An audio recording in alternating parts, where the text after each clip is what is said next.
নিজে সুখে থাকতে চাইলে অন্যকে সুখে রাখতেই হবে।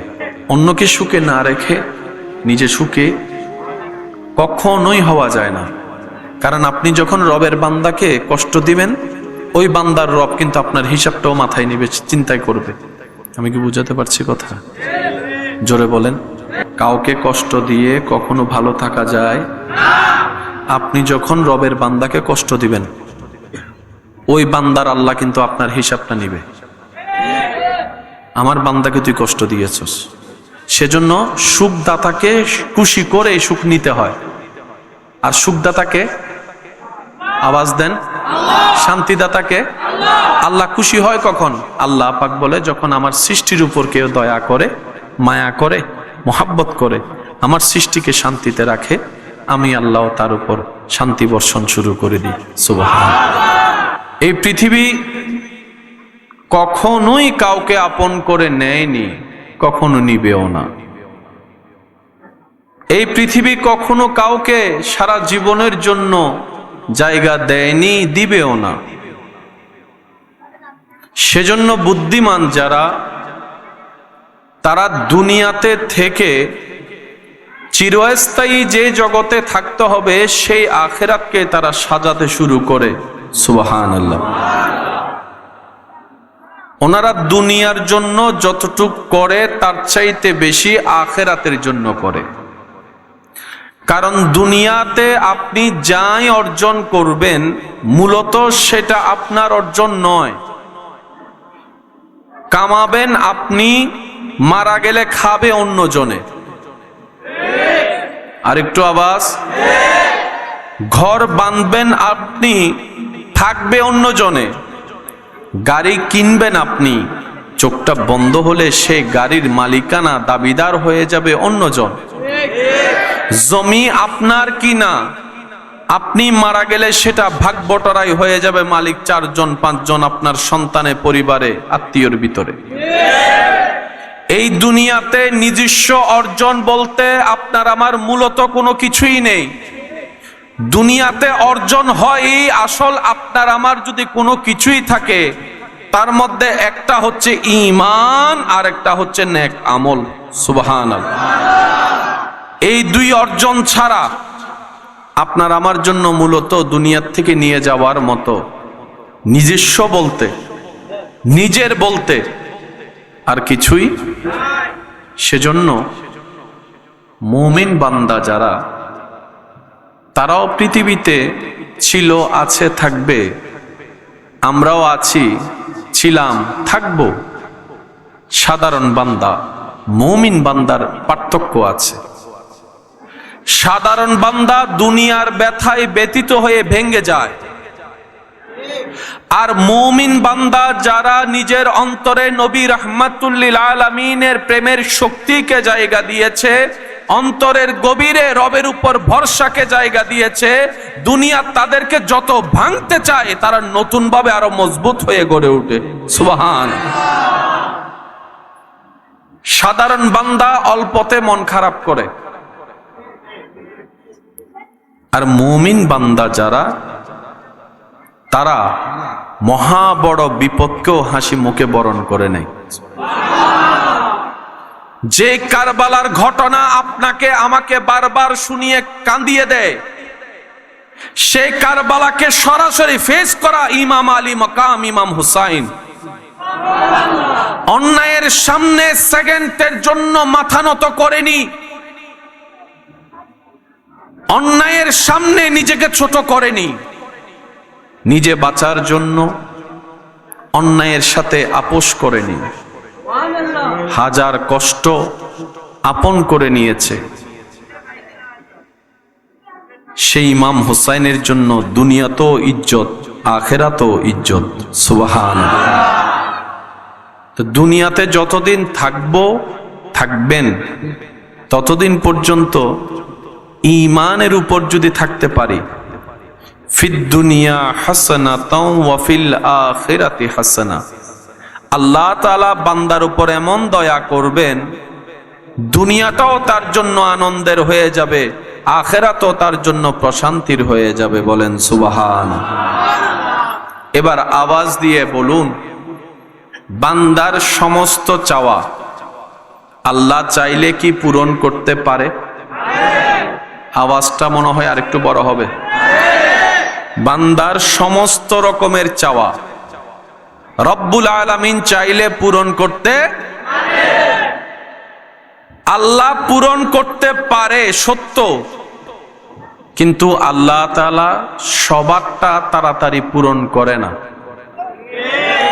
কাউকে আজকে দেয়, কাউকে এক সপ্তাহ পরে দেয়, কারোটা একদিন আগে, কারোটা একদিন পরে।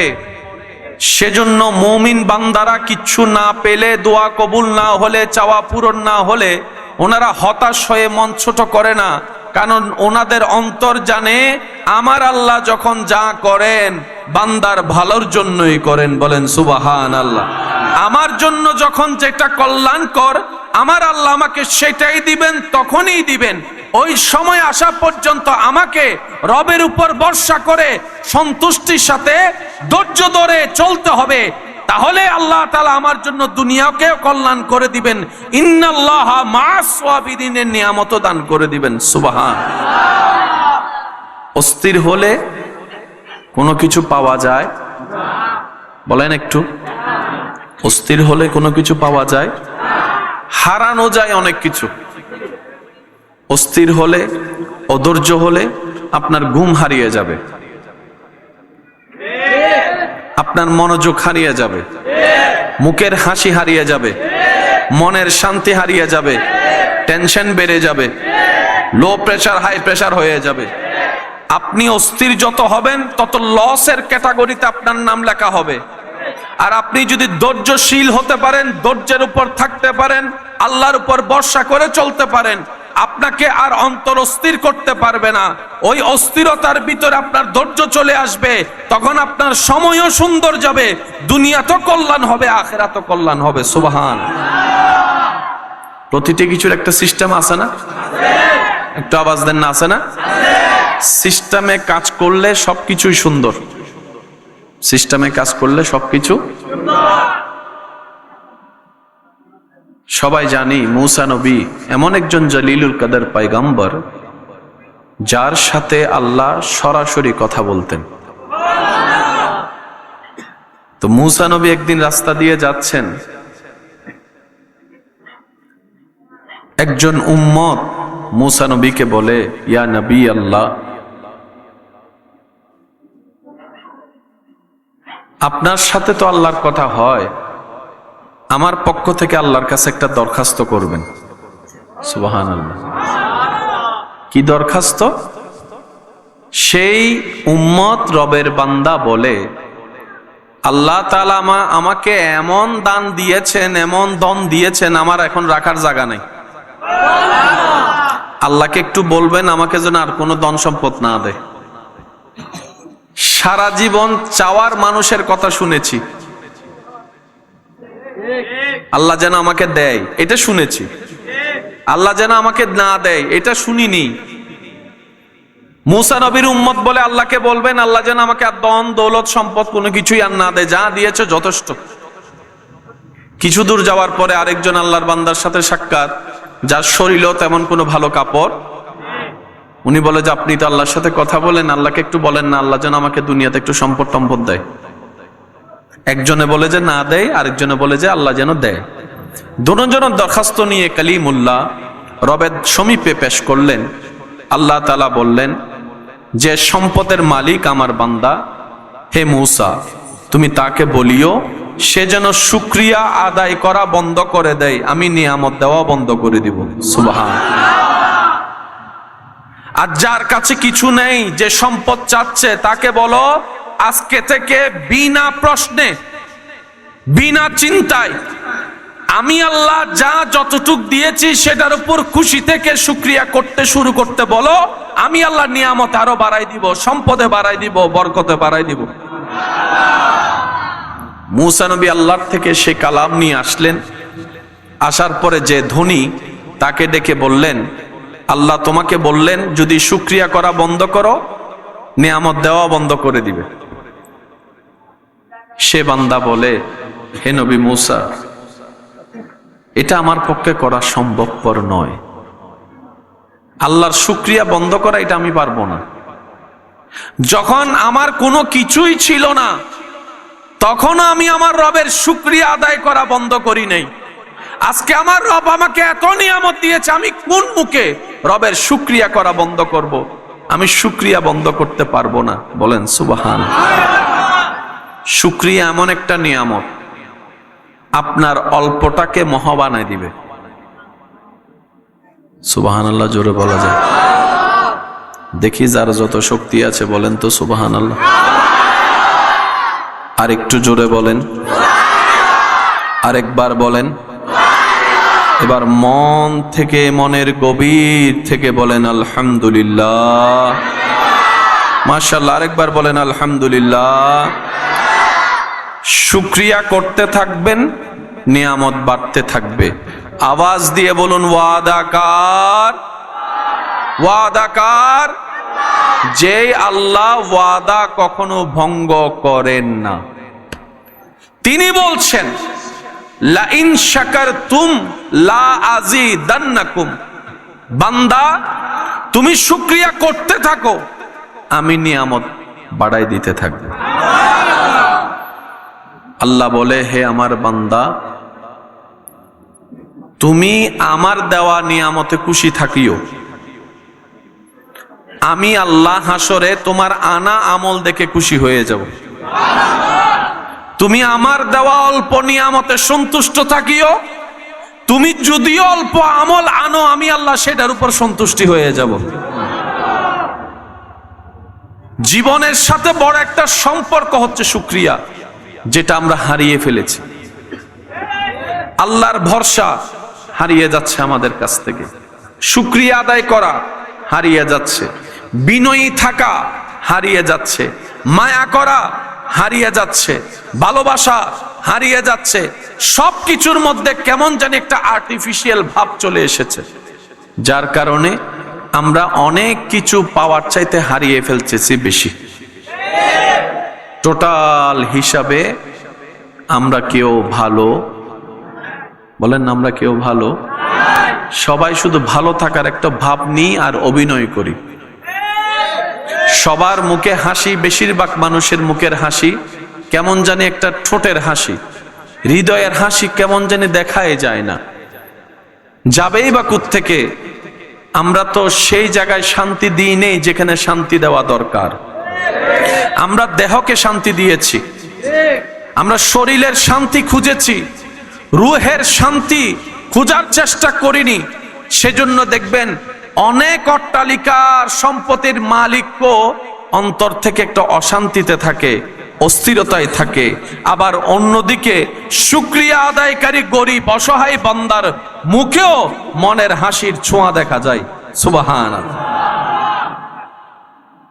আমাদের যা দরকার সবকিছু আল্লাহর ভান্ডারে আছে। আল্লাহ চাইলে দিতে পারে। নেওয়ার দায়িত্ব কাদের? বলেন না, নেওয়ার দায়িত্ব কাদের? আর আমরা নেওয়ার মতো নিতে পারি না।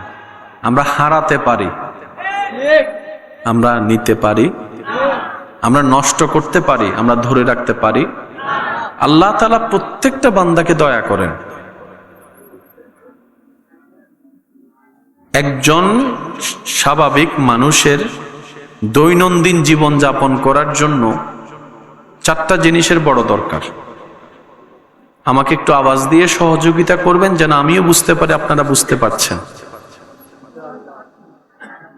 কয়টা জিনিসের দরকার? কাপড়, খাবার, পানি, নিঃশ্বাস। এবার আপনারাই সিদ্ধান্ত নেন, কাপড় বেশি দরকার না খাবার? খাবার বেশি দরকার না পানি? পানি বেশি দরকার না নিঃশ্বাস? এই চারটার ভিতরে সবচাইতে বেশি দরকার কারণ নিঃশ্বাস যদি 2 মিনিট 3 মিনিট না থাকে বাঁচার কোনো সুযোগ। কাপড়ের চাইতে খাবার, খাবারের চাইতে পানি, পানির চাইতেও বেশি দরকার নিঃশ্বাস। বলেন না সুবহানাল্লাহ। কবরে হাসরে কি হবে আমার, কবরে হাসরে কি হবে, মুসিবতে না পাই যদি, মুসিবতে দি করুণা তোমার, কবরে হাসরে কি হবে। আছি গো ডুবে আমি পাপেরি সাগরে, না জানি কি হবে ও পারে হাসরে।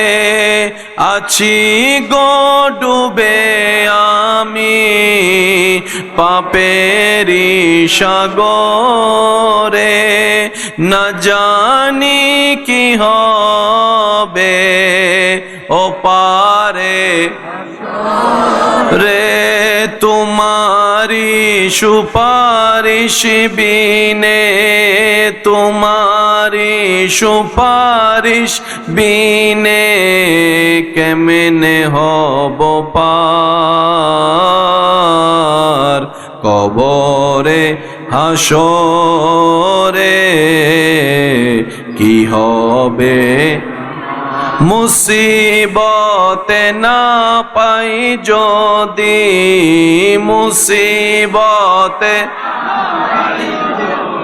করুণা তোমার, কবরে হাসরে কি হবে। উচ্চ আওয়াজ একবার বলেন মারহাবা। আজকের মাহফিলের সম্মানিত প্রধান অতিথি আমার ভাই তশরিফ এনেছেন, স্বাগতম জানাই, একবার বলেন মারহাবা। আল্লাহ তশরিফ আওয়ারিকে কবুল করুক।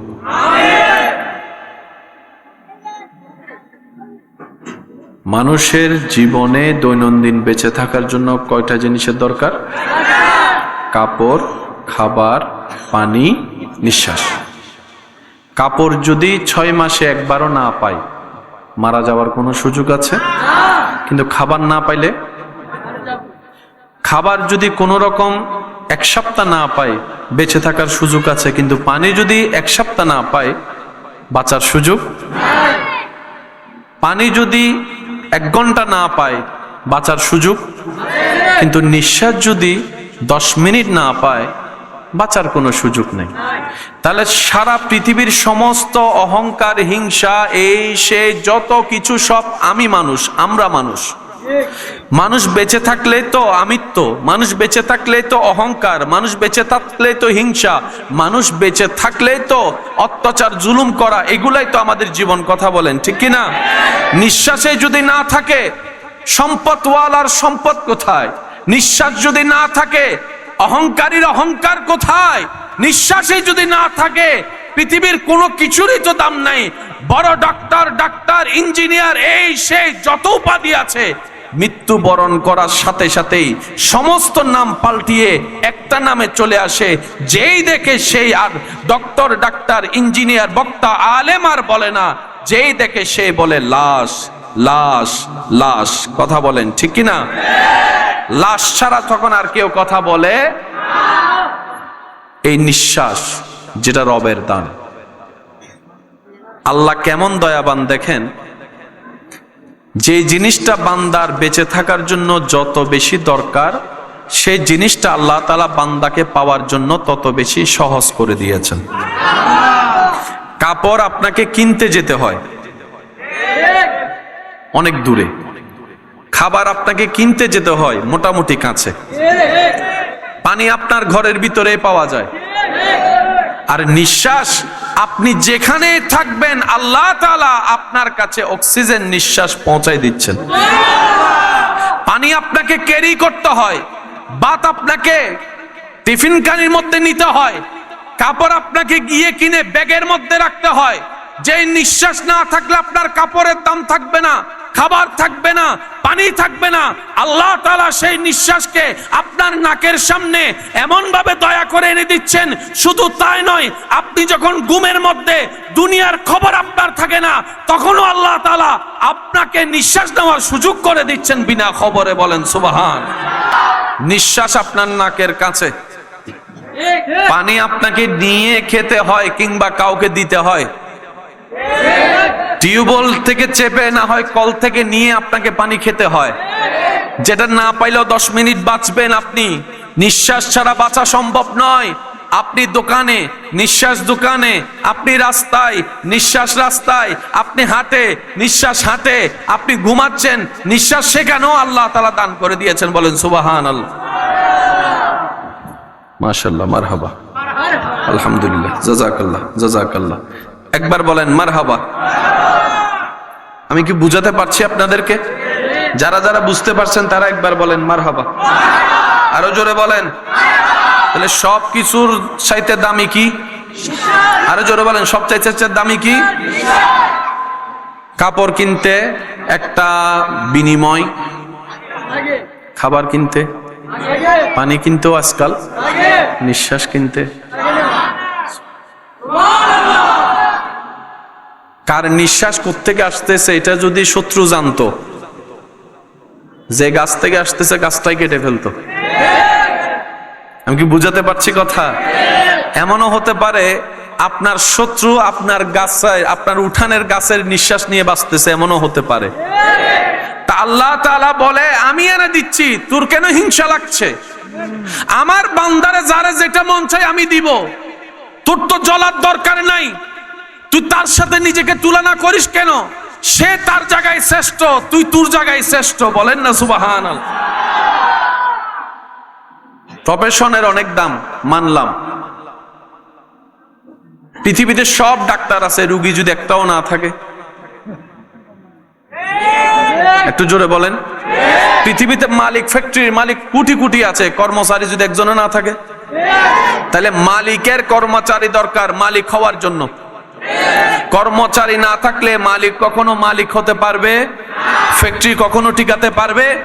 আল্লাহ তাআলা মানব জীবনকে এমন ভাবে সেটিং করেছেন, কেউ কাউকে ছাড়া চলতে পারবে না, কেউ কারো থেকে বড় নয়, সবাই সবার জায়গায় শ্রেষ্ঠ। ড্রেন পরিষ্কার করে যে আমার অনেক ভাইয়ের আছে না নাই, ওনারা যদি সবাই ধর্মঘট করে, আগামী 2 বছর আমরা কোনো ড্রেন পরিষ্কার করব না, যাব কই আপনি আমি? কারণ আপনার আমার পক্ষে তো ড্রেনে নেমে ড্রেন পরিষ্কার করা, একটু জোরে বলেন না, আরো জোরে বলেন, সম্ভব? সম্ভব? আল্লাহ তাআলা প্রত্যেকটা বান্দার জীবনে যা লাগে কাজ, সেই লাগে কাজের প্রতি মানুষের ভালোবাসা সৃষ্টি করে দিয়েছেন। কেউ কি ছোটবেলা থেকে, বেয়াদবি মাফ করবেন বুঝার জন্য বলছি, কেউ কি ছোটবেলা থেকে মুসি হওয়ার স্বপ্ন দেখে? তো বাংলাদেশে মুসি আছে না নাই? এই মুসিগুলো যদি না থাকতো, আমাদের বাবারা এক জুতা দিয়ে 5 বছর কেমনে কাটাতো? কারণ বাবারা তো নিজে না পড়ে সন্তানকে পড়ায়। অনেক বাবার ভিতরের গেঞ্জির মধ্যে ছিদ্র হয়ে গিয়েছে, কিন্তু সন্তানের পোশাকগুলো একদম ভিআইপি ভাবে পরিয়েছে। ওই বাবা মুসির কাছে গিয়ে ওই জুতাটা সিলাচ্ছে যেটা 3 বছর আগে কিনেছে। আওয়াজ দিয়ে বলেন ঠিক কিনা? আল্লাহ তাআলা বলে, বান্দা অহংকার করিও না। অহংকার করার দরকার নেই। অহংকার আমি রবের কুদরতের চাদর। যে অহংকার করবে তার ধ্বংস অনিবার্য। বান্দা তোমরা কারো কল্যাণ দেখে, উন্নতি দেখে, পাওয়া দেখে হিংসা করিও না। হ্যাঁ, যদি তুমি শুকরিয়া করো, আমি আল্লাহ তাকেও দিয়েছি, তোমাকেও দিব। মনে রাখবেন, আমরা আমাদের পায়ে কুড়াল মারি। আপনার আশেপাশে আপনার পছন্দের অপছন্দের যেই হোক, কাউকে কিছু পেতে দেখলে মনে হিংসা আসার আগেই হিংসাকে পানি দিয়ে ধুয়ে দিবেন। সে পানিটা হবে রবের রহমতের পানি। আপনি সাথে সাথে বলবেন আলহামদুলিল্লাহ, শুনে বলবেন আলহামদুলিল্লাহ, দেখে বলবেন আলহামদুলিল্লাহ।